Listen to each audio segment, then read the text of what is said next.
দাঁড়ান, নাম কি আপনার? এক মিনিট, এই দাঁড়ান না ভাই, কথা শুনতে বলতে দেন। মোহাম্মদ জুয়েল। বাড়ি কোথায়?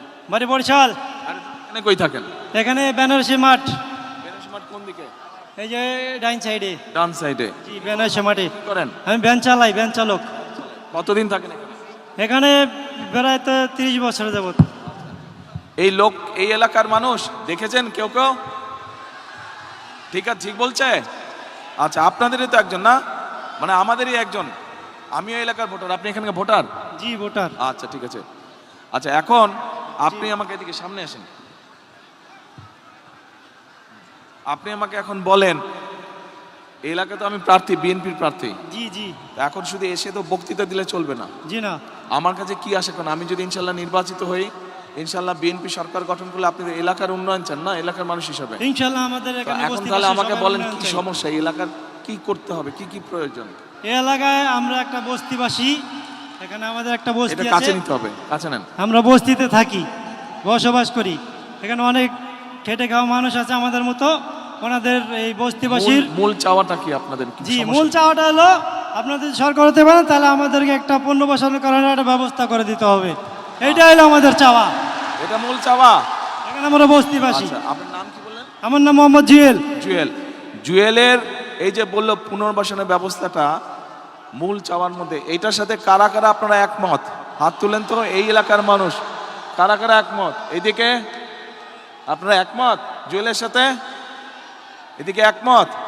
আচ্ছা ঠিক আছে, ধন্যবাদ। এরপরে পুনর্বাসন গেল, আরেকটা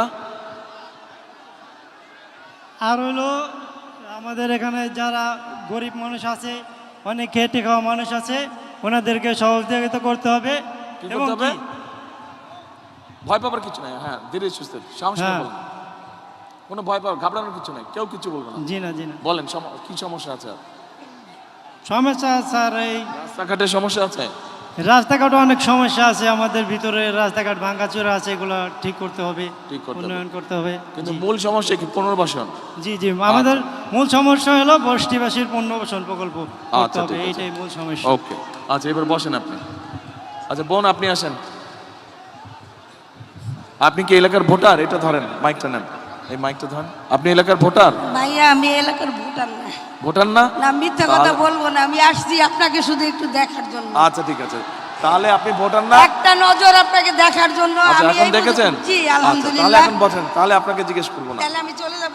আপনি চলে যান। জি, থ্যাংক ইউ ভাইয়া। ঠিক আছে, কিন্তু মা বোনদের মধ্যে থেকে একজনকে প্রয়োজন আমার, যে এই এলাকার ভোটার।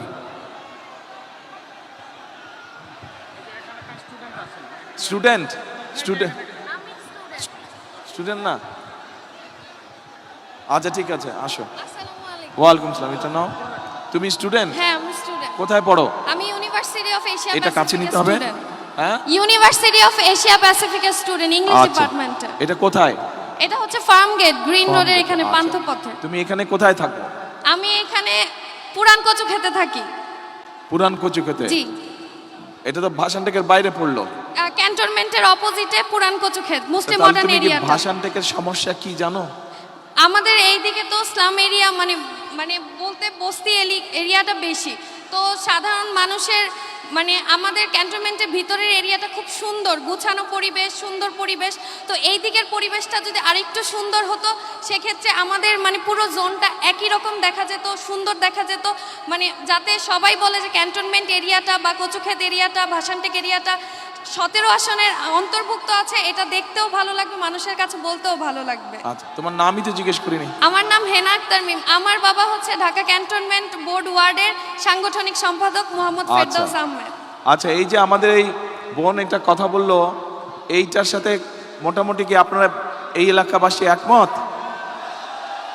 একমত, ঠিক বলছে? আচ্ছা ঠিক আছে, ওকে, বসো তুমি এবার। ঠিক আছে, আসসালামু আলাইকুম। ওয়ালাইকুম আসসালাম। আসেন না, আপনি আসেন। আপনি এলাকার ভোটার? ওয়ালাইকুম আসসালাম। আপনি এলাকার ভোটার? কোন জায়গায় বাড়ি?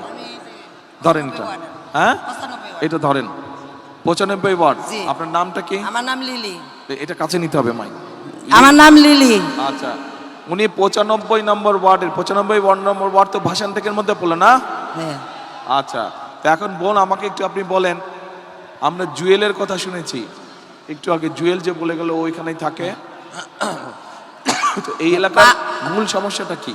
জি এখানে স্যার কি আমরা করতে হবে?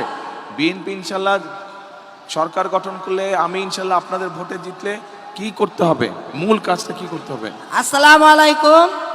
আমরা বস্তিবাসী, আমাদের মানে আমাদের কিছুই নেই। আমরা চাই যে আমাদের একটা পুনর্বাসন হোক। আর আমরা বলছিলেন যে আমাদের ফ্যামিলি কার্ড দিবেন, তাই আমরা এই জন্য আপনার কাছে আসছি। ফ্যামিলি কার্ড চাই, গার্মেন্টসে চাকরি করতে। জি এই যে ফ্যামিলি কার্ড, এটা প্রত্যেক ওনার মতন প্রত্যেক মা এরকম একটি ফ্যামিলি কার্ড পাবে ইনশাল্লাহ বিএনপি সরকার গঠন করলে। স্যার আমরা এটাই চাই। আমাদের দেশ বাড়ি নেই, নদীতে সব চলে গেছে। আমরা চাঁদপুর ছিলাম, আমাদের কিন্তু এটাতে চাঁদপুরে নেই। ফ্যামিলি কার্ড তো শুধু আমরা- 1 মিনিট বোন, ফ্যামিলি কার্ড তো ইনশাল্লাহ আপনার মতন যারা মা তাদের সকলে পাবে সারা হ্যাঁ বাংলাদেশে। ইনশাল্লাহ আমরা কিন্তু- সবাই ফ্যামিলি কার্ড পাবে ইনশাল্লাহ। কিন্তু এলাকার কি সমস্যা এটা বলতে হবে তো। এলাকায় আমাদের বাড়িঘর নেই।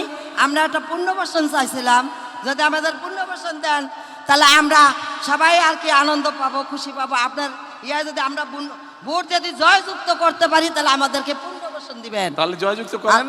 জয়যুক্ত ইনশাল্লাহ করবো। আমরা বিপুল ভোটে পাস করব। আমরা দানের শেষে পাস করব। আল্লাহর রহমতে দান আমরা জীবন দিয়ে আল্লাহর রহমতে আমরা দানের শেষে পাস করব ইনশাল্লাহ। তাহলে আপনার এলাকার মূল সমস্যাটা কি? তাহলে পুনর্বাসন। হ্যাঁ পুনর্বাসন হ্যাঁ, আমাদের ঠিক family পুনর্বাসন card, মূল হ্যাঁ, সমস্যা। আমাদের পুনর্বাসন, আমাদের ফ্যামিলি কার্ড। পুনর্বাসন? হ্যাঁ পুনর্বাসন আমরা ফ্যামিলি চাই। কার্ড তো শুনেন, কথা শুনেন। ফ্যামিলি কার্ড তো আপনার মতন মা যারা তাদেরকে দিব, ওটা একটা ব্যাপার। জি। আর এলাকার ফ্যামিলি কার্ড তো সারা দেশে। আমাদের এইখানে আমার ছেলেই লেখাপড়া করা মাস্টার্স পাস করছে, আমাদের চাকরি দেওয়ার কথা বলছিল। অনেক জায়গায় আমরা গেছিলাম, আমার ছেলের চাকরি হয় নাই। আমরা অনেক লোকজন আছে, অনেক যুবক আছে লেখাপড়া করে চলতেছে, চাকরি দেওয়ার কথা বলছিল, কোনো চাকরি দেওয়া হয় নাই। আপনার কাছে আমাদের অনুরোধ, আর সবাইকে তো আপনি চাকরি দেবেন যারা শিক্ষিত, যাদেরকে চাকরি দেওয়ার জন্য আমি অনুরোধ জানাচ্ছি। আপনি চাকরি দিবেন। আমরা 95 ওয়ার্ডে আমরা ইনশাল্লাহ জয়যুক্ত করব ইনশাল্লাহ। আমরা বিপুল ভোটে পাস করব ইনশাল্লাহ। আচ্ছা, তাহলে এই বোন একটা কথা বলেছে যে 1 নম্বর হচ্ছে যে পুনর্বাসন, 2 নম্বর হচ্ছে যে যুব সমাজ বা তরুণ সমাজের অনেক সদস্য আছে যাদের কর্মসংস্থান বা চাকরির প্রয়োজন, তাই তো নাকি? এটা আরেকটা সমস্যা। এই সমস্যা অবশ্যই শুধু ভাষান ঠিক না, এই সমস্যা সারা বাংলাদেশেই কম বেশি আছে, সারা বাংলাদেশেই আছে। আচ্ছা বোন বসেন।